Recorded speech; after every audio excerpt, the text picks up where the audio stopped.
The day my parents died, my uncle changed the locks. That is the first thing I remember clearly. Not the funeral. Not the crying relatives. Just the cold sound of the new lock clicking when I tried my key. I was 17. My parents had died in a car accident 2 weeks earlier. A truck had run a red light during a rainstorm. The police said it was instant. I kept repeating that word in my head. Instant. My Uncle Daniel had moved into our house the day after the funeral. "At least you won't be alone," he had said. But that night, when I came home from school, my key would not turn. My suitcase sat on the porch. I knocked on the door. Daniel opened it halfway. "You can't stay here anymore," he said. I thought he was joking. "This is my house," I said. He shook his head slowly. "It was your parents' house." The door behind him slammed shut. My aunt's voice floated from the kitchen. "Tell him the truth already." Daniel sighed. "Your parents owed money. A lot of money. The house belongs to the bank now." My chest tightened. "But my room, my things." "You have your suitcase," he said. Then he closed the door. Just like that, I was homeless. I slept on a park bench that night. The bench was cold and hard. I used my backpack as a pillow. The street light above me flickered all night like a broken heartbeat. I kept thinking about my room, my posters, my books, the guitar my dad gave me when I was 14. All of it still inside the house. I texted my uncle, "Please let me get my stuff." No reply. By morning, my phone battery was almost dead. I walked to school because I had nowhere else to go. No one knew my parents had died yet. I had told the school counselor, but news spreads slowly when people don't care enough to ask questions. My friend Lucas noticed something was wrong. "You look like you didn't sleep," he said. "I didn't," I replied. He waited. I told him everything. About the accident. About the locked door. About my uncle. Lucas stared at me like I had just told him aliens landed in our town. "You can stay at my place," he said. "Just for tonight. My mom won't mind." That night turned into a week. But I could see the tension growing in Lucas's house. His mom kept whispering in the kitchen. 1 week later, she knocked on the guest room door. "Ethan," she said softly, "we need to talk." Lucas's mom sat across from me at the kitchen table. Her hands were folded like she was about to deliver bad news. "I wish things were different," she said. "That sentence never ends well. I've called your uncle several times. He says you are not his responsibility." I stared at the table. She continued gently. "You're almost 18. The state can't place you in foster care unless you request it." Lucas looked angry. "He can stay here," he said. His mom shook her head. "We can't afford it long term." Then she slid an envelope toward me. Inside was $50. "I'm sorry," she whispered. That afternoon I packed my small bag again. Lucas walked me to the bus stop. "This is messed up," he said. "Your uncle can't just steal your house." "He didn't steal it," I replied quietly.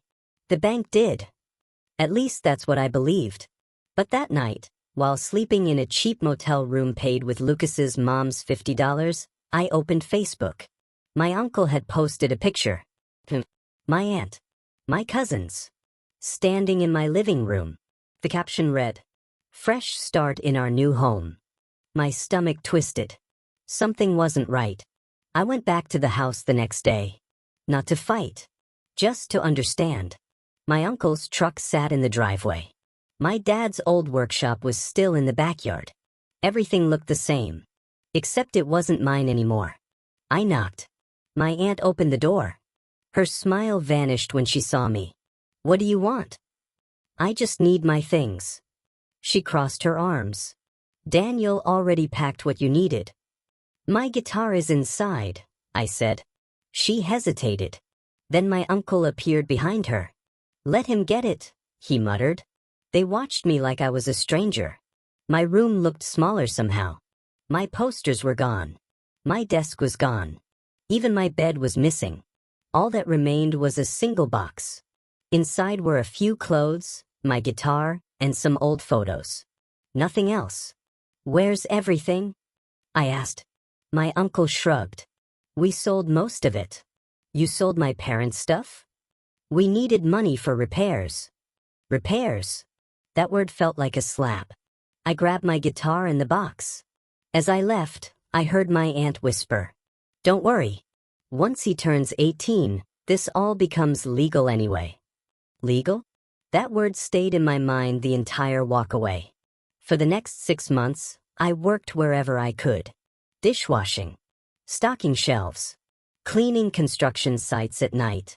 I dropped out of school 2 months before graduation. Not by choice. Survival came first. I slept in a tiny room above a mechanic shop. The owner, Mr. Alvarez, charged me cheap rent because he said I reminded him of his son. Every night I played my guitar on the small balcony. It helped me remember who I used to be. One evening Mr. Alvarez came upstairs. "You work too hard for someone your age," he said. "I don't have a choice." He studied me carefully. "What happened to your family?" I told him everything. When I finished, he asked a strange question. "Did your parents have a will?" "I don't think so." "Are you sure?" I shrugged. "My uncle said the bank took everything."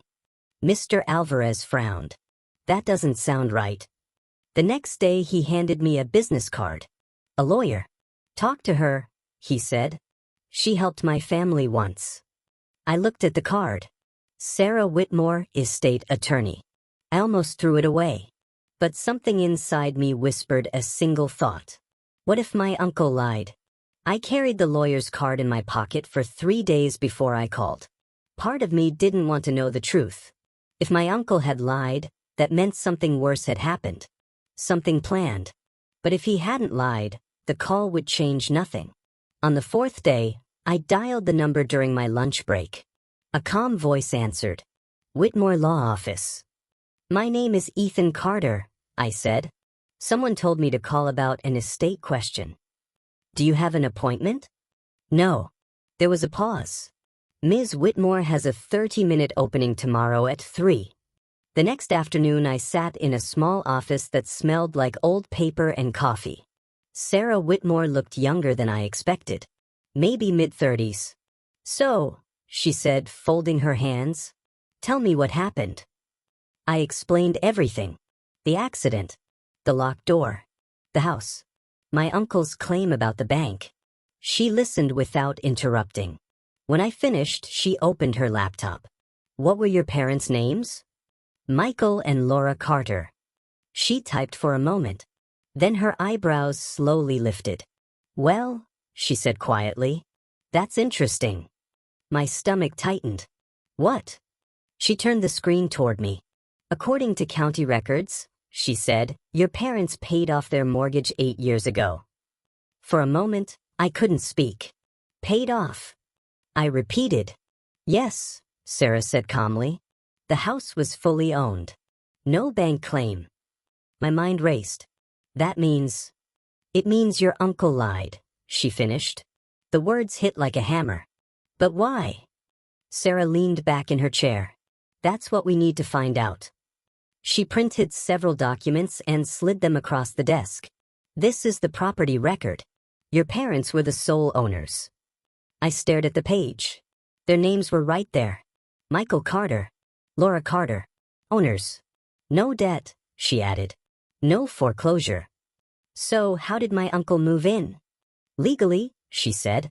"He couldn't." A cold realization crept into my chest. "You're saying he stole it?" "Possibly," she said carefully. "But we need proof." I rubbed my forehead. "I don't have money for a lawyer." Sarah studied me for a long moment.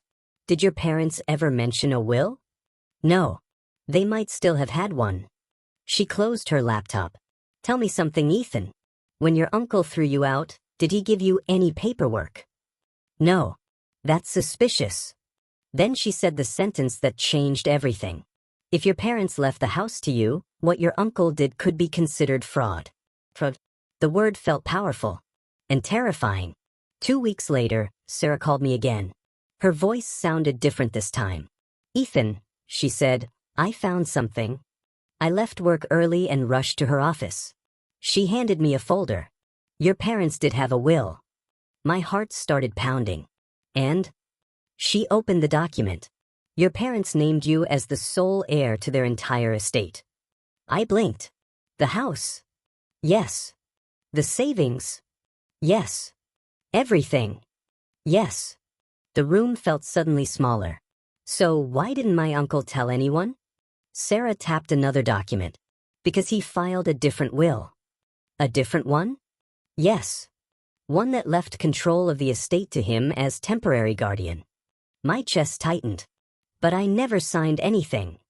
You wouldn't have needed to. How? She looked straight at me. The signature on your parents' will might be forged. The word hung in the air. Forged. My uncle hadn't just lied. He might have committed a crime.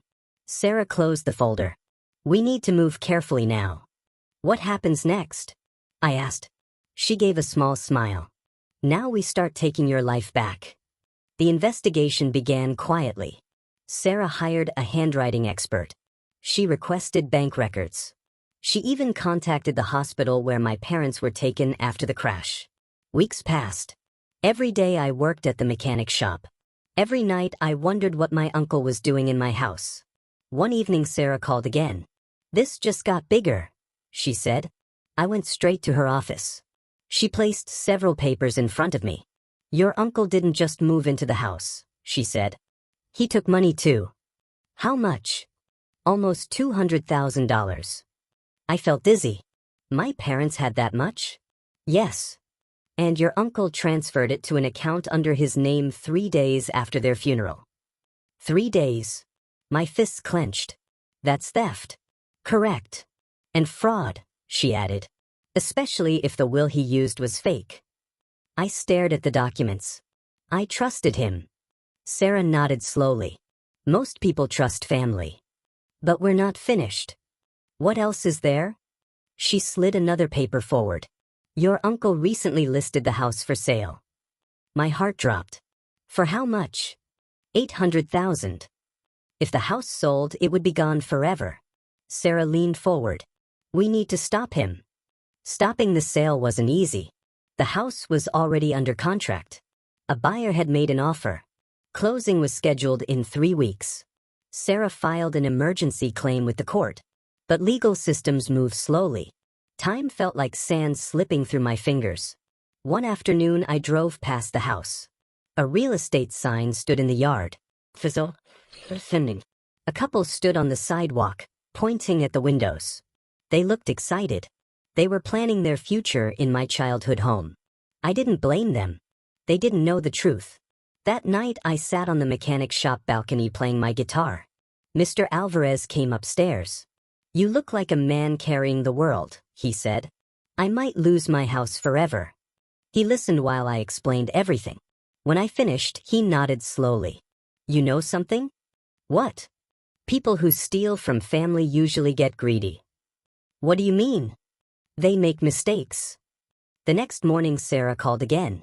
Her voice was almost excited. Ethan, she said, I think your uncle just made a very big mistake. I arrived at Sarah's office breathless. What happened? She turned her screen toward me. Your uncle applied for a construction loan last month.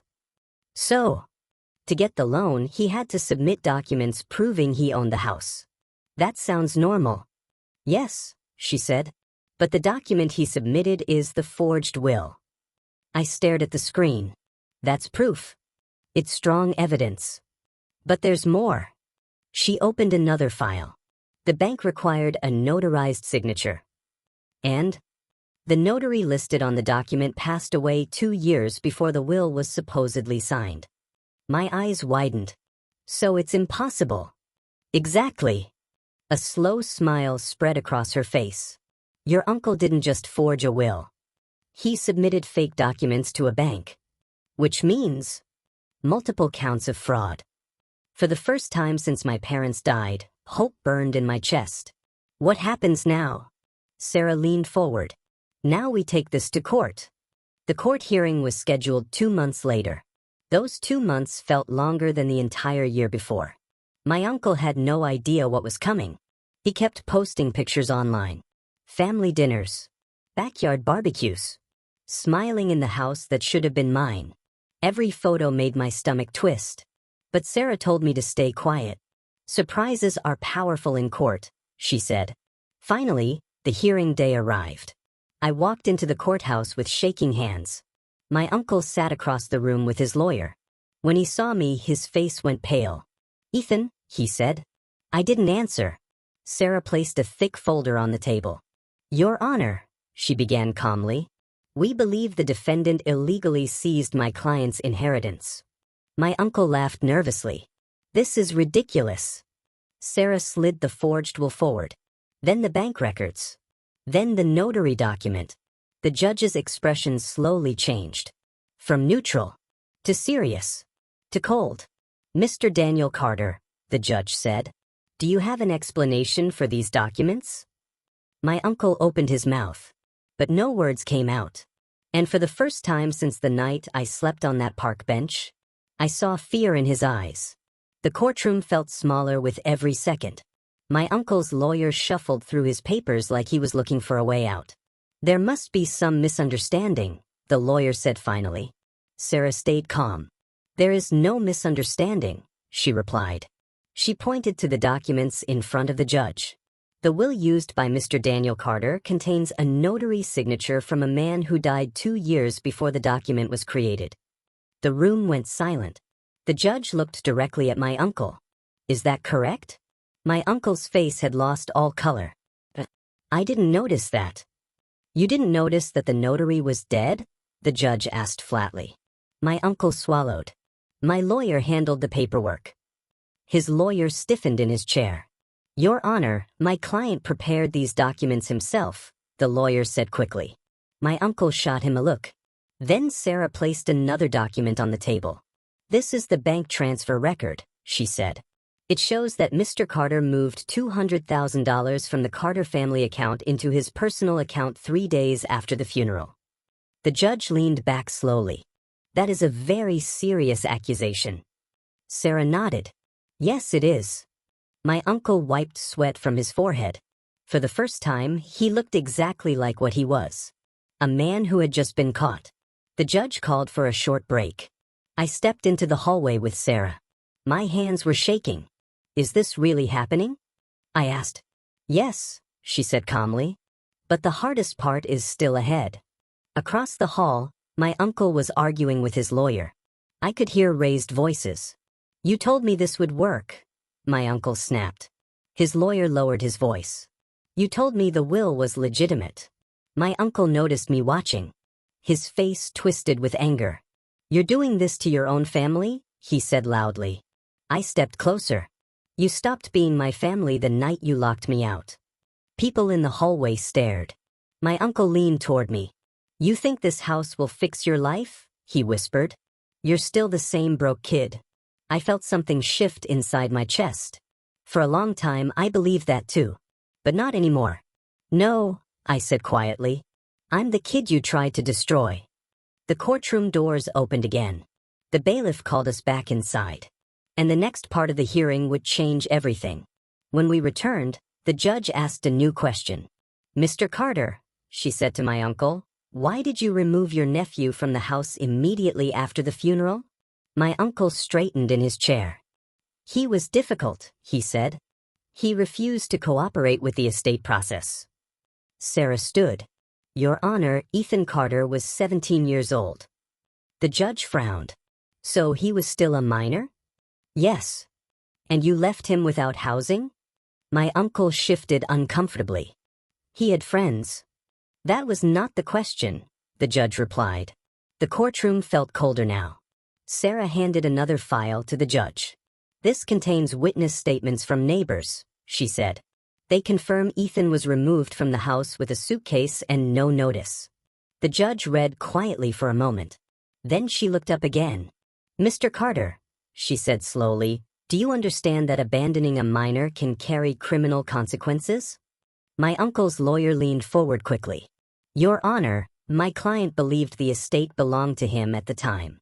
Sarah shook her head. Even if that were true, Ethan still had legal guardianship rights. The judge closed the folder. "I will be referring this matter for criminal review." My uncle's shoulders dropped. And for the first time, I realized something important. This wasn't just about my house anymore. It was about justice. The next surprise came from somewhere I never expected. The courtroom doors opened again. A woman walked inside carrying a stack of files. Sarah smiled when she saw her. "Your Honor," Sarah said, "we would like to call an additional witness." The woman sat in the witness chair. She looked familiar somehow. "Please state your name," the judge said. "Margaret Fields." My breath caught. She had been my parents' accountant. I hadn't seen her since the funeral. "Ms. Fields," Sarah asked, "did Michael and Laura Carter ever discuss their estate planning with you?" "Yes," she said. "Many times." "Did they intend for their son Ethan to inherit their assets?" "Absolutely." "And did they ever mention giving control of their estate to Daniel Carter?" "Never." My uncle shifted nervously. Sarah continued. "Did you help them prepare financial documents shortly before their deaths?" "Yes." "What kind of documents?" "Trust accounts and education funds for Ethan." The courtroom murmured softly. Sarah looked at the judge. "These accounts total approximately $600,000. My heart nearly stopped. $600,000? My uncle's head snapped toward me. He clearly hadn't known about that. And suddenly, I understood something. He hadn't just stolen my house. He had tried to steal my entire future. But the biggest shock came next. Sarah turned toward Ms. Fields again. "One more question," she said. "Did Mr. Daniel Carter ever contact you after the accident?" "Yes." "When?" "2 days after the funeral." The judge leaned forward. "What did he ask you?" Ms. Fields opened one of her files. "He asked if there were any other accounts belonging to the Carter estate." My uncle shook his head quickly. "That's not true." But Ms. Fields continued. "I told him that several accounts existed but were protected by trust agreements." "What was his response?" Sarah asked. "He became angry." The courtroom was silent now. "What exactly did he say?" Sarah pressed. Ms. Fields looked directly at my uncle. "He said he had already taken care of the house problem and would find the rest of the money eventually." The judge wrote something on her notepad. My uncle's lawyer whispered urgently in his ear. But the damage was done. Sarah closed the file. No further questions. I sat there trying to breathe. For months I thought my life had been destroyed by bad luck. But this wasn't luck. It was greed. Cold, planned greed. And now everyone in the room could see it. The judge ended the hearing late that afternoon. Her final words echoed through the courtroom.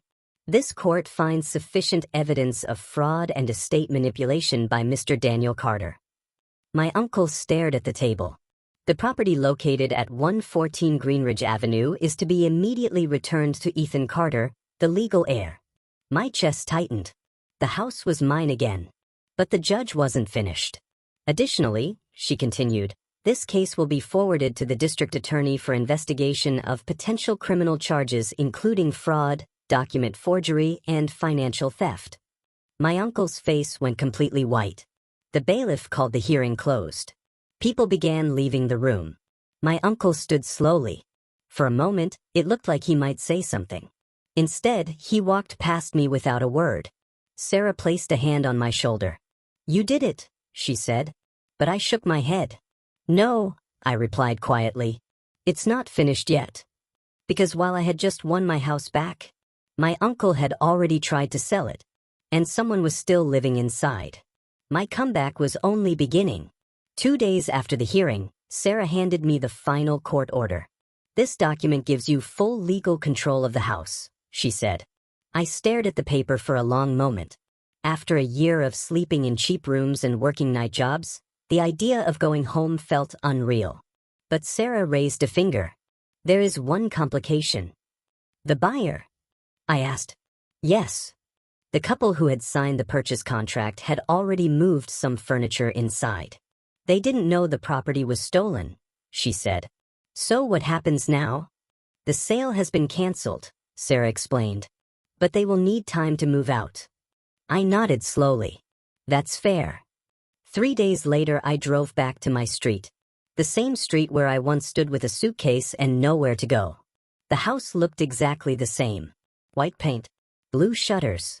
The maple tree my dad planted in the front yard. But this time, I wasn't standing outside. I knocked on the door.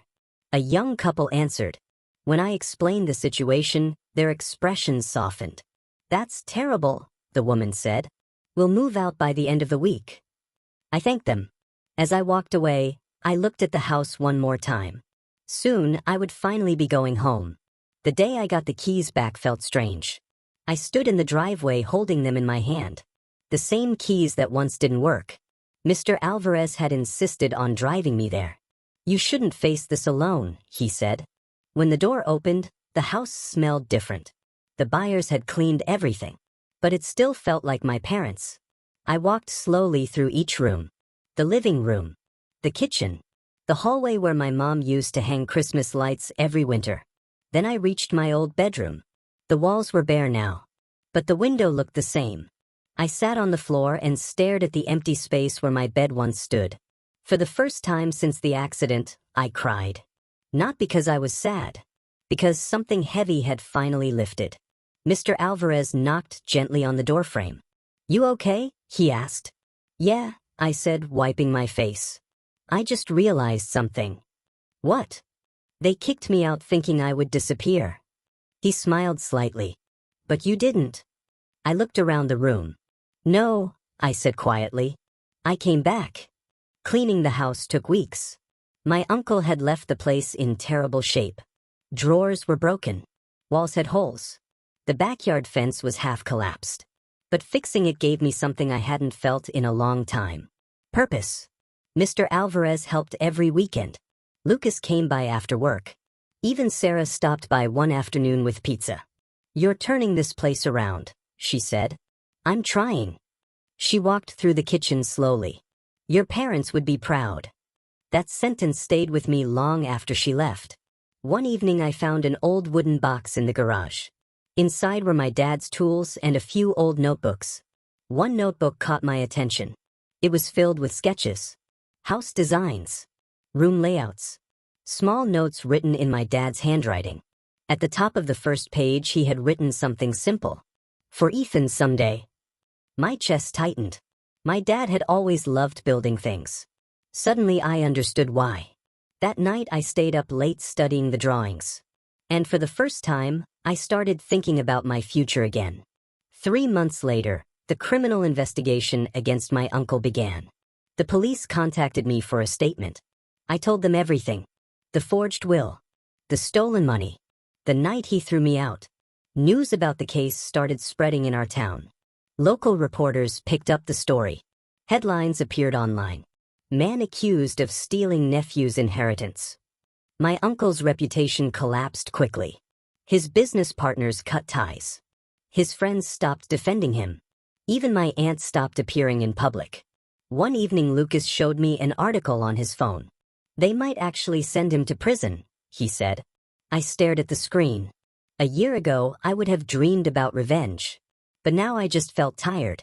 "What do you want to happen?" Lucas asked. I thought about it carefully.